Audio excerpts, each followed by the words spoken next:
This channel is dedicated to teaching you how to make genuine New Orleans Italian and Cajun cuisine. If you like the content, don't forget to like and subscribe. New Orleans Brucciloni, here we go. First things first, you're going to chop up 4 hard-boiled eggs. Next, we're going to take our mixing bowl and add about a cup and a half of either Parmesan or Romano cheese. Then we're going to add a cup of Italian breadcrumbs, a tablespoon or so, tablespoon and a half of garlic, about 4 tablespoons of fresh parsley, about 4 tablespoons of extra virgin olive oil,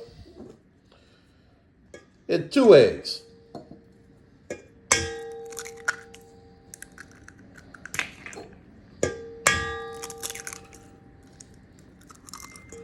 We're going to mix that up real good.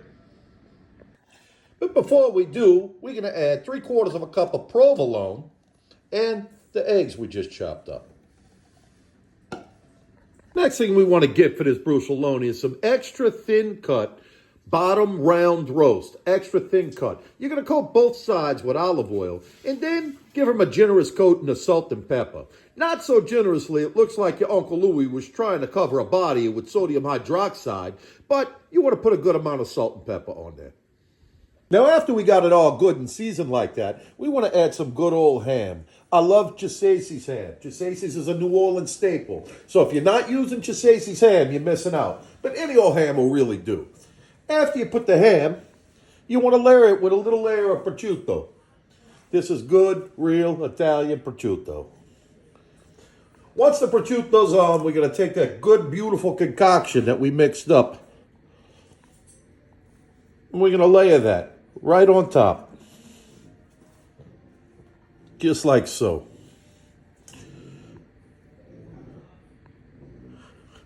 Then we're going to roll it up. I'll show you how to tie it. And forget about it. This is going to be dynamite. All right, now that we got all of this seasoned up and ready to go, we want to roll this kind of like a jelly roll. We're going to roll it all the way up and all the way to the end. Over and over and over. And look at that.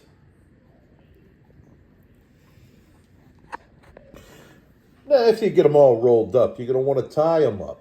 Now, you don't want to tie them so loose that they could just fall apart or too tight to where you'll never be able to get them out of there.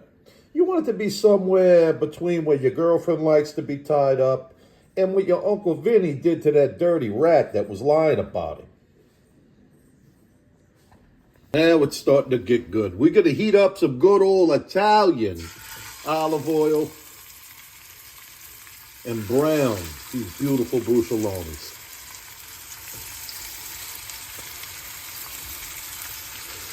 But only use Italian. Make your mama proud.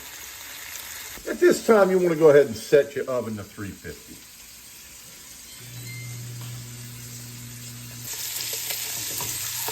Let's get them continuing to brown these. That beautiful brown color starting to come out. Just adding another layer of flavor here. Forget about it. Now that we got them nice and beautiful and brown on all sides, we're going to remove them from the heat and put them in a pan.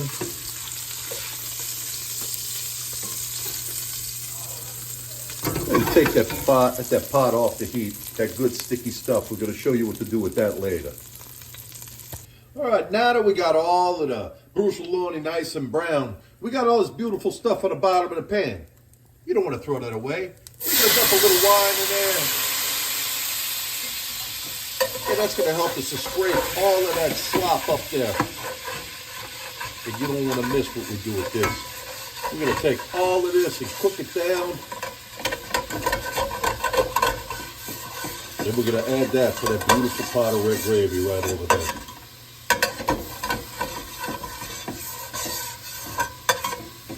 After we got all of that wine doing what it's doing, it's all cooking down. We're going to take a scoop or two of this beautiful red gravy, put it right in that pot with the wine.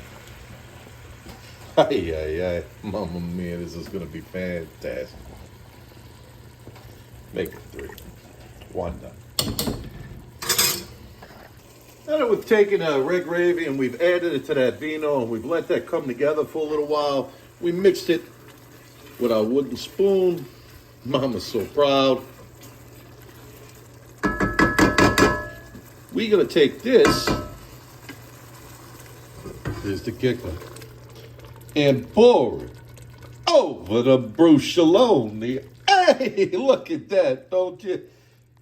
Man. Oh, if that doesn't stuff your cannoli, I don't know what will. There we got all 8 of our Bruccillonis in the pan, covered with our red gravy. We're going to cover it with aluminum foil. We're going to cook it for about 30 minutes. Then we're going to flip them over, baste them with a little more red gravy, cook them for 30 more minutes, uncover it, and cook it for 30 minutes.